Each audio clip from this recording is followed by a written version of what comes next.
এটাই আমাদের পরীক্ষার লাগে সবচেয়ে বেশি ইম্পর্টেন্ট, ভালো করে শিখবা। এখানে 2 to the power x plus 2 2 to the power 1 minus x equal 3, আমাদের এখান থেকে কার ভ্যালু বের করতে হবে? x এর ভ্যালু। তাহলে আমরা প্রথমত এখানে দেখো যে বেস গুলো আছে, বেস দুটো একরকম আছে না, কিন্তু এইখানে আমাদের প্লাস আছে। যদি প্লাস না থেকে গুণ থাকতো তাহলে আমরা বেস দুটাতে কয়টা আনতে পারতাম? একটা। এখানে যেহেতু যোগ আছে তাহলে আমাদের পক্ষে অসম্ভব এই ফর্মুলা ইউজ করা। তাহলে 2 to the power x plus এখানে যে বেস আছে একটা, পদ আছে কয়টা? দুইটা। তাহলে দুইটা পদের সাথে আমরা বেস দুইটা কি করে দিছি? গুণ করে দিছি। 2 to the power 1 2 inverse x equal 3। তাহলে 2 টু দি পাওয়ার x যেভাবে আছে এভাবে, প্লাস এর প্লাস যেভাবে আছে এভাবে, 2 এর উপর পাওয়ার 1 না, তাহলে 2 একে। তাহলে এখানে ইনভার্স আছে, ইনভার্সের সূত্র আমরা কি জানি? ইনভার্সের সূত্র হচ্ছে 1/2 টু দি পাওয়ার n। তাহলে আমরা লিখতে পারি ইনভার্সের কারণ 1/2 to the power x equal 3। 2 to the power x এর মান কত? 3। তাহলে আমরা ধরে নিলাম 2 টু দি পাওয়ার x এর মান 3। তাহলে এখানে আমরা 3 বসাইলাম, প্লাস এর প্লাস 2 এর 2, এখানে আমরা কি বসাইলাম? 3 বসাইলাম। তাহলে এখানে আমাদের কি হয়? যোগফল। এখানে আমাদের কি? যোগফল। লসাগু কি? p। তাহলে p দ্বারা p রে গুণ দিলে প্লাস এর একরকম ফি থাকলে, একরকম যদি পদ থাকে বাদ হয়ে যাবো লসাগুর সময়, তো ফির সাথে ফি বাদ, তাহলে 2 এর ইকুয়াল 3 এর 3। তাহলে এবার ফি ভাগ আছে ওই পাশে গেলে কি হবে? তাহলে P square plus 2 equal 3p। তাহলে 3p টা প্লাস আছে, এই পাশে এলে কি হবে? মাইনাস। 3p টা ধনাত্মক, প্লাস এই পাশে এলে কি হবে? মাইনাস। তাহলে P square minus 3p plus 2 equal. এবার আমরা মিডল টার্ম উৎপাদক করতে হবে।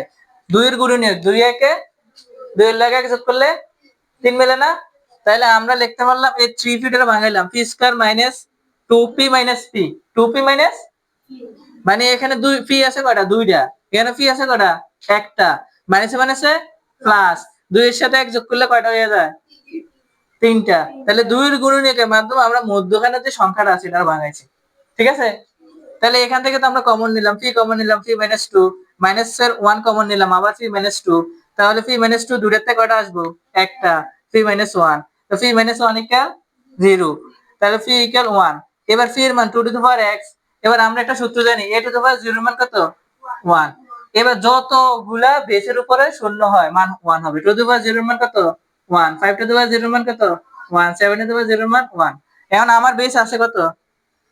2x। 2 বেস, বেস কত? 2। তাহলে এই দুইটা বাদ দেওয়ার লাগে আমরা 2 টু দি পাওয়ার 0 ব্যবহার করছি। কত ব্যবহার করছি?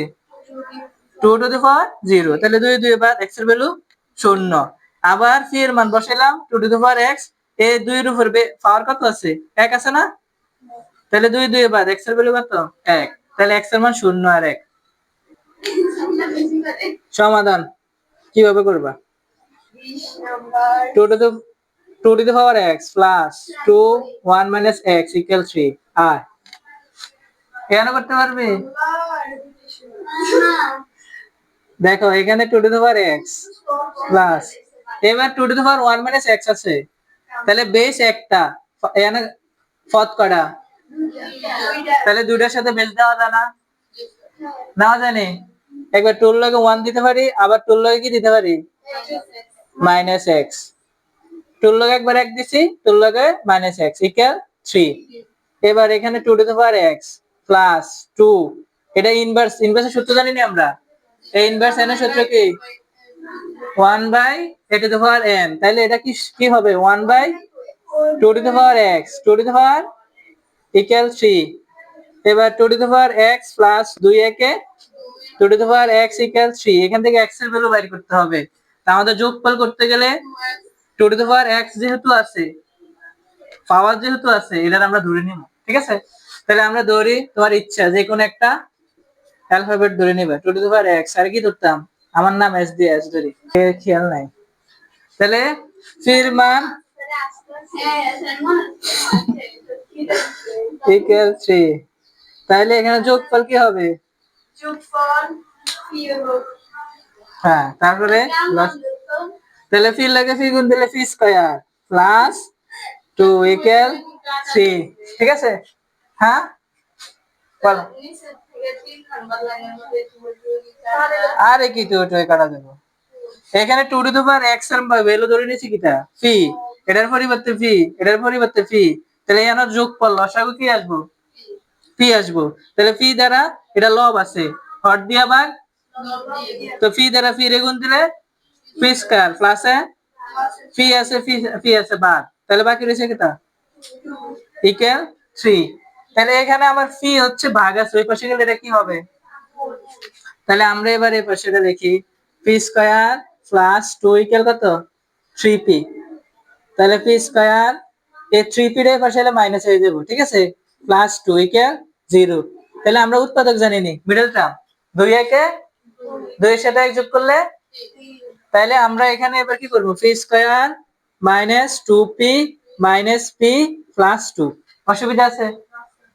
তাহলে এখান থেকে কি কমন যায় বলো, এখান থেকে এই দুটোর থেকে কি কমন নেব, পি কমন নেব, ঠিক আছে। তাহলে আমরা পি কমন নিলে 3 মাইনাস 2, এখান থেকে কি কমন নেব বলো, -1, এই তো ভেরি গুড। তাহলে পি প্লাস মাইনাসে এ মাইনাসের সাথে প্লাস, প্লাস মাইনাসে -2 ইকুয়াল হচ্ছে 0, এখানে 0 দিই নাই, তাহলে এখানে পি -2 কয়টা আছে, একটা আছে, অতএব পি -1 ইকুয়াল কত, এবং পি -2 ইকুয়াল কত, 0। তাহলে পি এর মান কত, P equal 1, P equal 2, P এর ভ্যালু কত 2 to the power x, P এর ভ্যালু কত 2 টু দি পাওয়ার x। তাহলে এখানে 1 কখন হয়, এর উপরে শূন্য হলে কি হয়, তাহলে এখানে আছে কত 2 আছে না, বেস 2 আছে না, তাহলে আমরা 2 এর উপর শূন্য দিলে মান কত হবে, তাহলে আমরা 2 টু দি পাওয়ার 0 দিয়ে দিই, 2 টু দি পাওয়ার 0 এর মান কত, তাহলে 2 2 এ বাদ, তাহলে x এর মান কত 0, x এর মান 0, আবার 2 টু দি পাওয়ার x 2, এবার এখানে বেস একরকম না, তো 2 2 2 বাদ, এটার উপর কত আছে 1, তাহলে x এর মান কত 1, এটা হচ্ছে আমার অ্যানসার। আবার বুঝাই দে দেখো, যেহেতু বুঝো নাই ঠিক করে